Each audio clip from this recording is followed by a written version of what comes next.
Шетел тілдері педагогикалық колледжі. Менің аты жөнім Айнақұлов Дәурен Жұмабайұлы, жалпы қоғамдық пәндер оқытушысы. Қазақстан тарихы. Сабақтың тақырыбы: диаспора, ирреденті ұғымдары, қазақтардың дүниежүзілік құрылтайы. Сабақтың мақсаты: тарихи үдерістер мен шекаралық мәселелерге байланысты қазақ диаспорасы мен ирредентасын түсіндіру, себептерін анықтап беру, статистикалық мәліметтер келтіру, қазақтардың дүниежүзілік құрылтайларының мақсаттары мен міндеттерін жеткізу.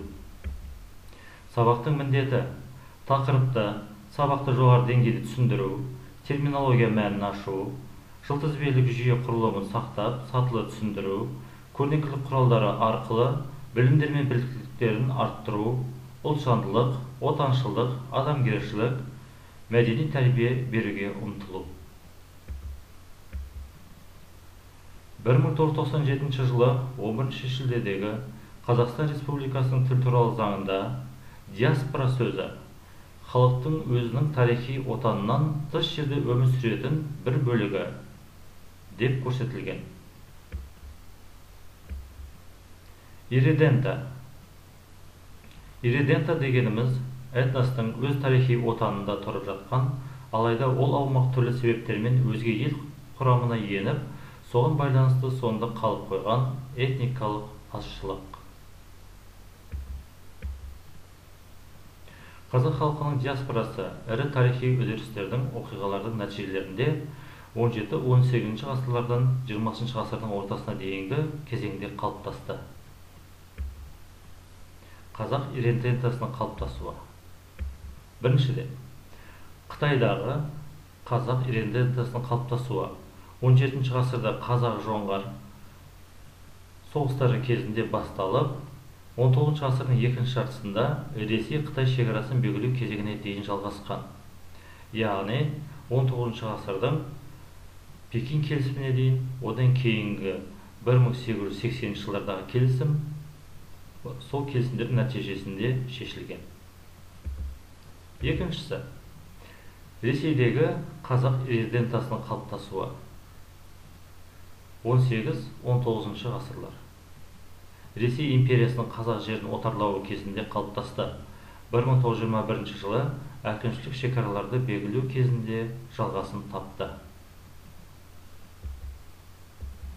Үшінші, Орталық Азиядағы қазақ ирредентасы 1918 жылы Түркістан АКСР және 1920 жылы Қазақ АКСР құрылуымен байланысты. 1924-25 жылдары Орталық Азия мен Қазақстан аумақтарын ұлттық мемлекеттік межелеу болды. Сол кезде территория бөлінісі кезінде Өзбекстан, Түркмения және Қырғызстан территориясында қалып қойған байырғы тұрғын қазақ халқы қалып қойды.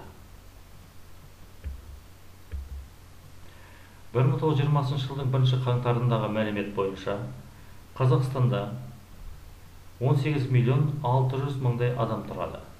Соның 12,5 миллионы қазақ болса, Қазақстан аумағынан тыс жерлерде шамамен 5 миллионнан аса қазақ тұрады. Қазақ ирредентасы. Қытайда ұлттық 3 облыс, 2 округ, 1 уезді иеленіп отыр.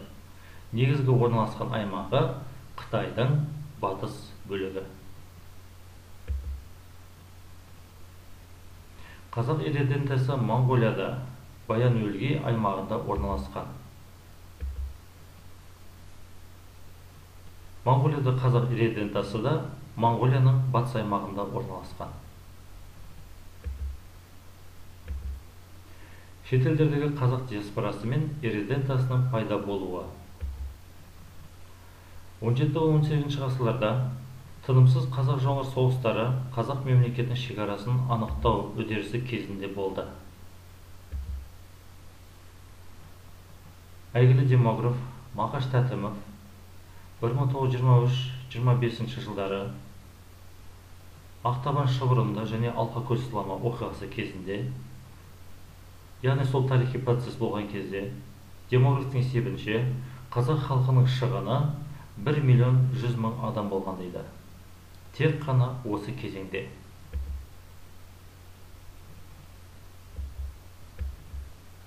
Шет мемлекеттердегі қазақтардың тарихы мынадай жағдайда қалыптасты. Бірінші кезең.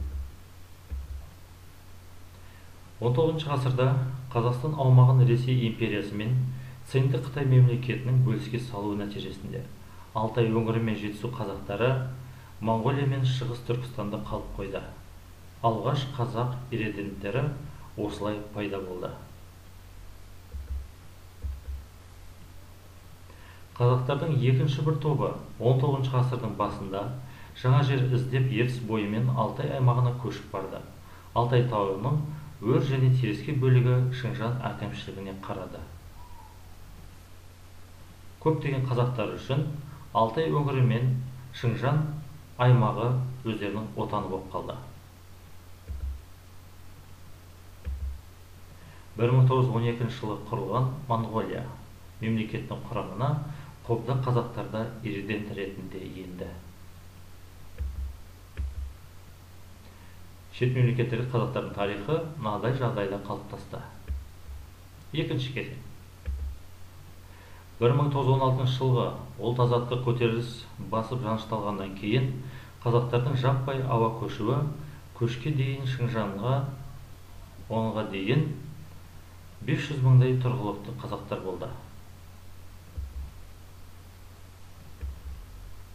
1867 жылғы реформа нәтижесінде Түркістан генерал-губернаторлығына Сырдария облысының 17 қазақ болысы Өзбекстанға кейін өтіп кетті.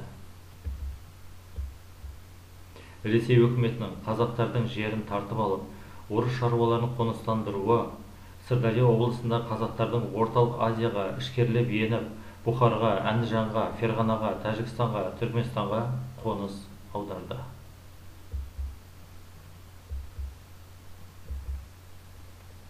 Ат көлігі барлар, одан әрі Ауғанстан, Иран, Түркия елдеріне асып кетті. Маңғыстау өлкесінде Кеңес одағы құрғанға дейін қазақтар Жаңғақ, Бесқала маңын мекендеген. Яғни Иран, Ауғанстан, Түркия территориясындағы қазақтардың қошық көні ол бір бөлек, ол жайында кейінірек. Үшінші кезең. 1921 жылы сәуірде Ақмола мен Семей губерниялары қазақ АКСР-ның құрамына енгізілді. Алайда қазақтар мекендейтін жерлер, біраз аудандар Ресей Кеңестік Федеративтік Социалистік Республикасының құрамында қалып қойды. 1926 жылы 17 желтоқсандағы бүкіл одақтық санағының дерегі бойынша Сібір өлкесінде 48.392 қазақ өмір сүрген. 1920 жылы тамыз айындағы қазақ АКСР құрылу кезеңінде батыс шекарадағы бір қатар аумақтар Астрахань, Саратов облысының кейбір аудандары республика құрамына кірмей қалды. Сол жердегі тұрғылықты қазақтар Ресей ирреденті болып қалды.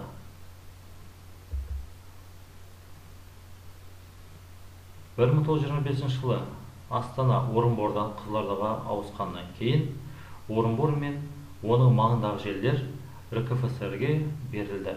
Осылайша Ресей Кеңестік Федеративтік Социалистік Республикасындағы қазақ ирреденті пайда болды. Қазақ диаспорасының қоныстану аумағының кеңеюі. 19 ғасырдың 30 жылдары 18 мың қазақ Алтайдан Гансу мен Синхайға көшірілді. Кейбіреулері өз еркімен көшті, кейбіреулерін күштеп көшірді. Тибеттіктермен соғыса жүріп, қазақтар 1941 жылы Гималай арқылы Үндістанның Кашмир қаласына жетті. Көш 3 бөлікке бөлінді. 1950 жылы Баркөл ауданы қазақтары Шыңжаңды тастап Үндістанға Тибет өлкесіндегі Гималай арқылы көшті. 1951 жылға дейін Кашмирге келген қазақтар қиындыққа ұшырап Пәкістанға көшірілді. Пәкістаннан Түркияға көшті. 1952 жылы Түркия Үндістаннан, Пәкістаннан, Сауд Арабиясынан қазақ босқындарының келуіне рұқсат берді.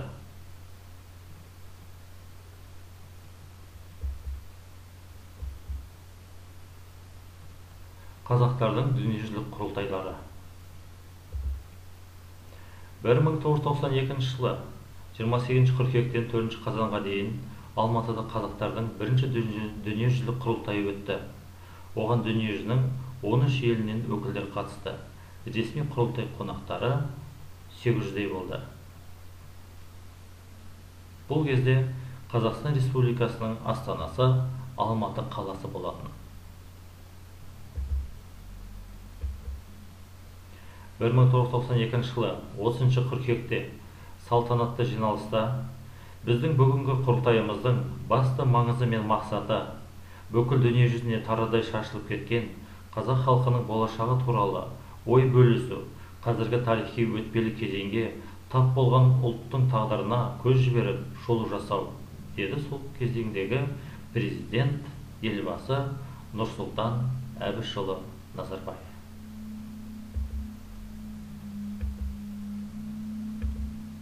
Қазақтардың дүниежүзілік құрылтайлары. Қазақтардың бірінші дүниежүзілік құрылтай күндері ұлттық бірігу орталығы ретінде Қазақтардың дүниежүзілік ассоциациясы құрылды. Ассоциациясының мақсаты Қазақстан біздің шетелдегі отандастарымыз ешбір ресми кедергілерсіз тура келетін орын болмақ. Бұл жерде оларға қолдан келгенше жәрдем көрсетілетін болады делінді. Көп уақыт өте, яғни 10 жыл уақыт өткізе, екінші дүниежүзілік құрылтай өтті. 2002 жылы 23 және 24 қазан күндері Түркістан қаласында. Себебі Түркістан қаласының 2000 жылдық мерейтойы өтті. Өзекті мәселелер көші-қон, қазақ жастарының тарихи отанында білім алуы, Қазақстаннан тыс жерлердегі қазақ халқының тарихи ескерткіштерін қорғау және тағы басқа мәселелер айтылды.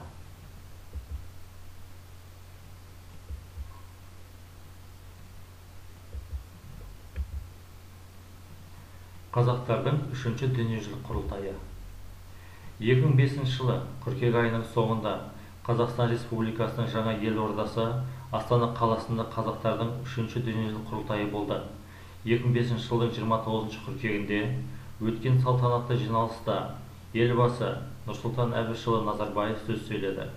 Құрылтайға алыс және жақын 32 шет мемлекеттерден, соның ішінде Ресей, Қытай, Австрия, Чехия, Норвегия, Италия, Сингапур, Мысырдан 300-ден аса өкіл.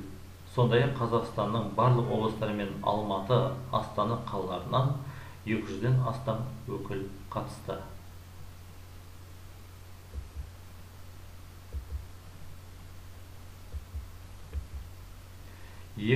жылы Астанада, бүгінгі Нұр-Сұлтан қаласы, қазақтардың 4-ші дүниежүзілік құрылтайы өз жұмысын бастады. Іс-шараны ассоциация президиумы төрағасы Нұрсұлтан Әбішұлы Назарбаев ашты. Форумға 35 мемлекеттен делегаттар қатысты. Жастар ұйымдары мен студенттік бірлестіктердің көшбасшылары шақырылды.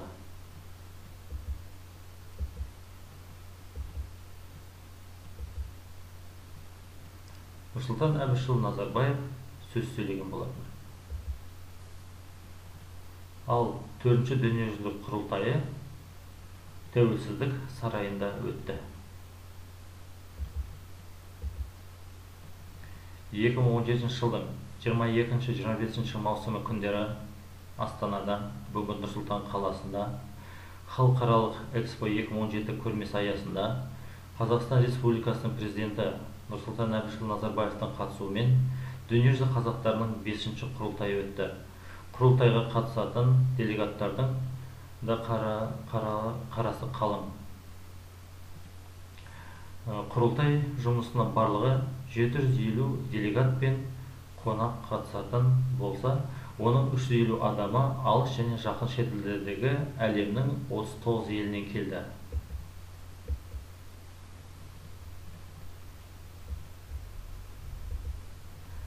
Халықтың көші-қоны туралы 1997 жылғы 13 желтоқсанда Қазақстан Республикасының заңы. Одан кейін халықтың көші-қоны туралы Қазақстан Республикасының 2011 жылғы 22 шілдедегі заңдары бар. Бірақ 1991 жылы да көші-қонға байланысты оралмандарды қабылдау туралы заң болған. Және заңдарға толықтырулар мен өзгерістер жиі енгізіліп отырады. Халықтың көші-қоны 2013, 2014, 2015, 2016, 2017 жылдардағы көші-қонның айырмашылығын көріп отырсыздар. Жалпы көші-қонның келгендері мен және кеткендердің айырмасы 2013 жылы болса 279, 2014 жылы 12162, 2015 жылы 13466, 2016 жылы 21145, 2017 жылы 22130. Бұл жердегі басты айтып кететін мәселе, келгендердің ішінде ол отандастарымыз. Президент Қасым-Жомарт Тоқаев оларды қандастар деп айту туралы құжатқа қол қойды. Ал кеткендердің көбісі ол осы отаннан басқа мемлекеттерге көшіп барған басқа өзге ұлт өкілдері. Оның ішінде қазақтар да бар, бірақ басым көпшілігі орыс ұлты болып табылады. Ал келгендердің ішінде басым көпшілігі қазақ ұлты.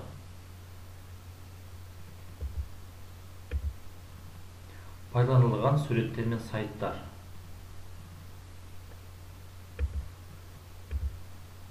Үй тапсырмасы. Қойгелдиев, Қасымбаев, Төлебаев, Далаева және Қалиева ұжымдық Қазақстан тарихы оқулығы жалпы білім беретін мектептің қоғамдық гуманитарлық бағытындағы 11 сыныбына арналған оқулық. 2015 жылғы кітап. 12 тарау қазақ диаспорасы. 58-59 тақырыптар. 348-365 беттерді қамтиды. Жақсы, сау болыңыздар.